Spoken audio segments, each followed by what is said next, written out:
Canal Pretos FC no YouTube para falar da rodada do Campeonato Brasileiro, onde o Internacional está com cara de campeão. Dá para dizer assim, cara de campeão depois da vitória no Clássico Grenal. Que vitória, hein? Vitória de 2-1, lembrando até o Grenal do século de fevereiro de 89, válido pelo campeonato de 1988, quando o Abel era o técnico do Inter e o Rubens Minelli era o técnico do Grêmio.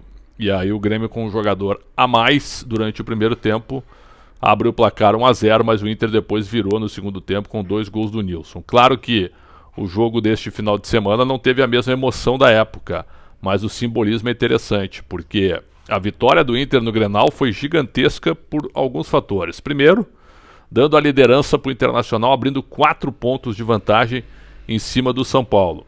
E segundo, porque quebrou um tabu de 11 Grenais sem derrotar o seu tradicional adversário. Agora, da maneira como foi, eu sei que está havendo um debate muito grande. Eu vi os 2 lances reclamados, os 2 pênaltis reclamados pelo Grêmio e pela torcida. Nonato no Ferreira, para mim não houve nada, não foi falta. O Ferreira acho que já vem caindo e o Nonato está tentando achar o espaço ali. É apenas uma interpretação, respeito todas as opiniões contrárias. E no pênalti marcado a favor do Internacional, eu acho que a bola primeiro desliza aqui no peito para depois bater no braço do Kahneman. É a interpretação que eu tive também. Então eu não daria nenhum dos 2 pênaltis, para mim o jogo terminaria 1-1. Acho que o Internacional jogou melhor do que o Grêmio. O Grenal não foi um Grenal de muita qualidade, mas acho que o Inter jogou melhor do que o Grêmio a maior parte do tempo. E aí o Renato, para variar, quando perde, foi para a entrevista coletiva, aí um rosário de reclamações, se negou a responder a pergunta do repórter da Rádio Bandeirantes, do Grupo Bandeirantes. Como é bobo o Renato, cara. Como o Renato é bobo. O Renato não sabe ganhar e não sabe perder. É um cara vitorioso. O maior jogador da história do Grêmio, tem uma estátua no clube, mas não consegue valorizar o trabalho dele. Porque quando perde, sabe o que acontece? Ele não sabe explicar derrotas. Por que o Grêmio jogou pior do que o Internacional? A arbitragem fica em segundo plano. Na bola, se for para explicar o jogo, o Grêmio jogou menos do que o Inter e o Renato não soube explicar isso. Então, o que aconteceu é que essa vitória do Inter da maneira como foi, e com o Inter abrindo 4 pontos perante o São Paulo, confronto direto já aconteceu. O Internacional só depende de si. E aí tem, vamos lá, pelo que eu me lembro, Bragantino, Atlético Paranaense, eu não sei a sequência, Vasco, Sport, Flamengo e Corinthians. 18 pontos para que o Inter consiga conquistar o título nacional, algo que não vem desde 1979. O Abel Braga está treinando o Inter pela 8ª vez e tem realmente uma sintonia impressionante com o Sport Clube Internacional. Repito, nos 2 lances reclamados, eu não marcaria pênalti. Essa é a minha opinião, respeitando todas as opiniões contrárias. Partimos aí para o outro jogo que interessava e muito, na ponta de cima da tabela. O Flamengo perdeu para o Atlético Paranaense por 2-1. Ficou a imagem do Gabriel sendo substituído pelo Rogério Ceni reclamando, e o Rogério dando uma certa alfinetada nele. E depois, na coletiva, o Rogério disse que o Gabigol não faz o lado do campo. É isso que eu acompanhei nas redes sociais. Gabriel Barbosa jogou em 2019, não só infiltrando pelo meio, como aberto nas pontas também. Como é que ele não faz o lado do campo? Tudo bem que a temporada dele de 2020 foi ridícula, mas que ele é um jogador que faz lado de campo, claro que faz. Então acho que tem aí uma rusga entre o Rogério Ceni e o atleta, e isso acaba sendo levado para dentro de campo, mas é uma situação muito ruim. Agora o Flamengo tem um jogo atrasado contra o Grêmio, e obviamente que o Grêmio vai colocar o time C em campo, e o Flamengo deve ganhar do Grêmio na quinta-feira, se aproximando do Internacional, ficando também provavelmente 4 pontos atrás do Inter a partir de quinta-feira. A matemática hoje, o Inter tem 68, o Inter tem 62, o São Paulo tem 58 e o Flamengo tem 55, o Atlético 54. Se o Flamengo ganhar do Grêmio, o Flamengo vai a 58. Se o Atlético Mineiro ganhar do Santos o jogo atrasado, o Atlético vai a 57. Então ainda não tem nada definido, tem muita coisa pela frente ainda.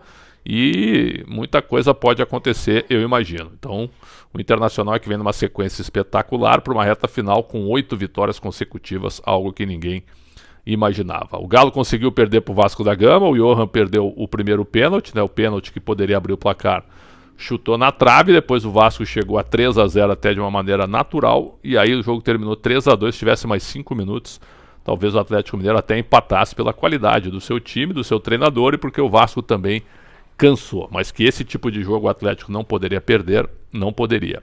E perdeu. Então, na ponta de cima da tabela foi isso. O Palmeiras perdeu para o Ceará com um time misto.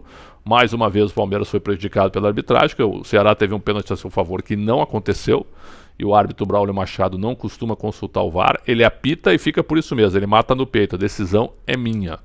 Então foi isso que aconteceu no Castelão. E o Santos, que vai disputar a final da Libertadores, estava ganhando do Goiás por 2-0 no primeiro tempo, com um bom primeiro tempo. E aí perdeu por 4-3 com uma reação espetacular do Goiás. O Goiás chegou a fazer 4-2. E o Goiás ainda não caiu, hein? Claro que matematicamente está difícil, mas ainda não caiu. E vem jogando melhor do que o Coritiba, do que o Botafogo, do que o Bahia e do que o Sport. O Sport ganhou do Bahia. Teve um passo importante. O Goiás está jogando mais que o Fortaleza também.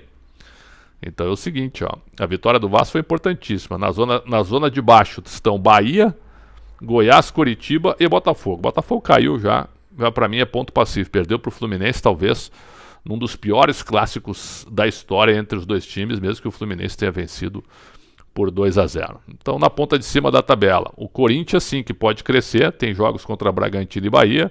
Se o Corinthians ganhar, o Corinthians chega a 54 pontos na quinta-feira, o que vai ser uma marca realmente muito interessante e impressionante para a situação que o Corinthians vivia.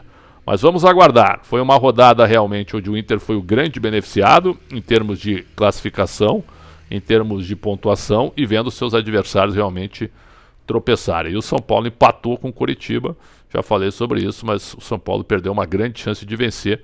Hoje estaria 2 pontos atrás do Inter e ainda teria pelo menos aí mais 18 pontos a disputar. Agora 4 pontos sem o confronto direto. A tabela do São Paulo também não é muito fácil. Eu não sei se realmente vai dar para o São Paulo buscar um Internacional. Mas que o Inter está com cara de campeão, sabe quando o time não está jogando muito bem, vai e ganha, como aconteceu contra o Ceará. Aí não joga bem e ganha, como aconteceu contra o Goiás. Aí se impõe de uma maneira com pinta de campeão, como foi contra o São Paulo. E no Grenal, onde não vencia 11 partidas, consegue uma vitória de virada em 5 minutos, mesmo que a arbitragem tenha errado. Então realmente parece que tudo começa a conspirar a favor do Inter, e o Inter caminha para a conquista do título que não vem desde 1979. Caminha, mas ainda falta muita coisa. 6 jogos a disputar, não é pouca coisa não, são 6 rodadas e também com jogos provavelmente muito duros pela frente. Canal Pretz FC no YouTube, se você gostou do vídeo, dê like, vai ser um prazer muito grande receber o like de todo mundo por aqui. E é sempre uma satisfação e uma honra contar com a audiência de vocês rumo aos 100 mil inscritos. Um grande abraço, uma satisfação imensa de ter estado aqui com vocês, saúde sempre e até a próxima.